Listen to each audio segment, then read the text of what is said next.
Board के 10 और 12 के रिजल्ट्स को लेकर 27 जून को 12:30 पर आएंगे 56 लाख छात्रों के परिणाम। पहली बार मिलेगी डिजिटल मार्कशीट। छात्रों के भी स्वास्थ्य का पूरा ख्याल रखते हुए बोर्ड ने फैसला किया है कि इस बार छात्र छात्राओं को डिजिटल हस्ताक्षर वाली मार्कशीट दी जाएगी। प्रयागराज में पूरे देश में फैले कोरोना महामारी के बीच यूपी ने हाई स्कूल और इंटरमीडिएट का रिजल्ट घोषित करने के लिए कमर कस ली है।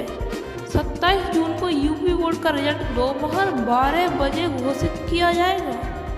24 मार्च को देश में कोरोना के घोषित हुए लॉकडाउन की वजह से कॉपियों की चेकिंग का काम बीच में ही रोकना पड़ा था, लेकिन फिर 5 मई से दोबारा इसे शुरू किया गया।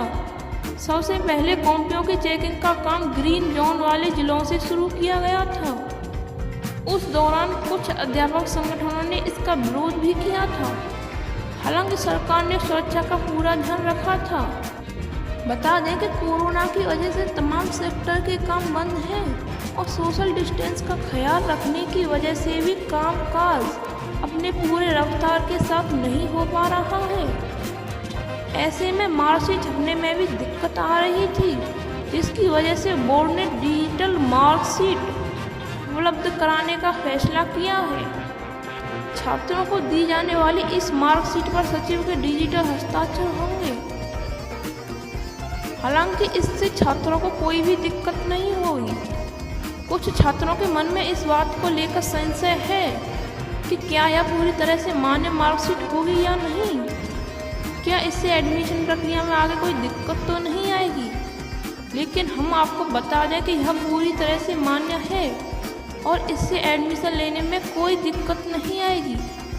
इसकी वैधता पहले जैसी ही मार्कशीट की तरह होगी, इसलिए छात्रों को चिंता करने की कोई ज़रूरत नहीं है। इसके साथ हम आपको यह भी बता दें कि रिजल्ट घोषणा के 15 दिन बाद उपलब्ध होगी मार्कशीट। बता दें कि रिजल्ट की घोषणा में पहले से ही देरी हो चुकी है, इसलिए सरकार किसी भी तरह से अब और देरी नहीं करना चाहती। इसलिए छात्र छात्राओं को नतीजे जारी होने के 15 दिन बाद मार्कशीट उपलब्ध कराने की बोर्ड की योजना है, ताकि वे आगे की प्रक्रिया आसानी से पूरी कर सकें। दरअसल कोरोना की वजह से स्कूल कॉलेजों में पढ़ाई से लेकर एडमिशन और परीक्षा की भी सारी प्रक्रिया रुकी हुई है। ऐसे में सरकार इस बात का प्रयास कर रही है कि पूरे सुरक्षा उपायों को अपनाते हुए किसी तरह से गाड़ी को पटरी पर लाया जाए। जिन बोर्ड्स की परीक्षाएं बची हुई हैं उनको भी करवाने की कवायद चल रही है। हाल ही में सीबीएसई ने बची हुई परीक्षाओं को 1 जुलाई से 15 जुलाई के बीच करवाने की घोषणा की थी, लेकिन छात्रों के पेरेंट्स ने इसका विरोध किया और इस मामले को लेकर सुप्रीम कोर्ट में याचिका दायर की। उनका कहना था कि इससे छात्रों के स्वास्थ्य को नुकसान पहुंच सकता है। इस मामले में सरकार सुप्रीम कोर्ट के सामने अपना पक्ष रखेगी। तो इसी के साथ हम आपको बता दें कि अंक पत्र में दिखेगा बड़ा बदलाव। यूपी बोर्ड की ओर से जारी होने वाले रिजल्ट में पहली बार अंक पत्र एवं प्रमाण पत्र में बदलाव दिखाई देगा।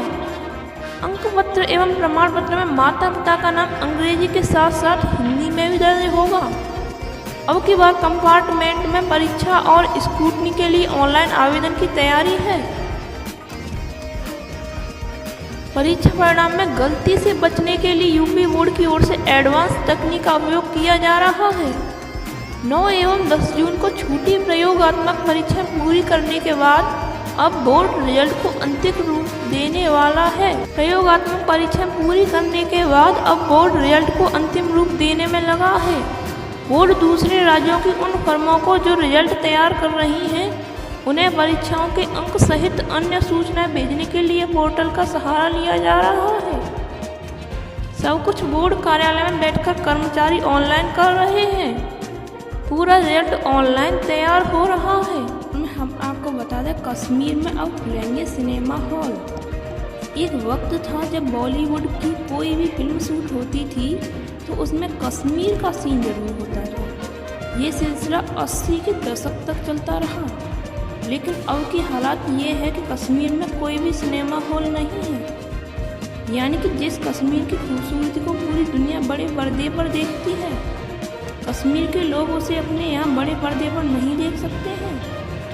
हालांकि ऐसा नहीं है कि कश्मीर में सिनेमा हॉल नहीं थे। 1990 के आसपास जब कश्मीर में आतंकवाद चरम पर पहुंच गया तो वहाँ थिएटर बंद हो गए। आतंकवादियों ने कई बार थिएटरों पर ग्रेनेड से हमले करके लोगों की जान ले ली। 1999 में फिर से सिनेमा हॉल खुले, लेकिन फिर वो बंद हो गए। 21 साल बाद अब भी वहाँ एक भी थिएटर नहीं है, लेकिन अब वहाँ मल्टीप्लेक्स बनने शुरू हो गए हैं। कश्मीर की घाटी में सिनेमा हॉल का क्या रहा है इतिहास और क्या है उसका भविष्य।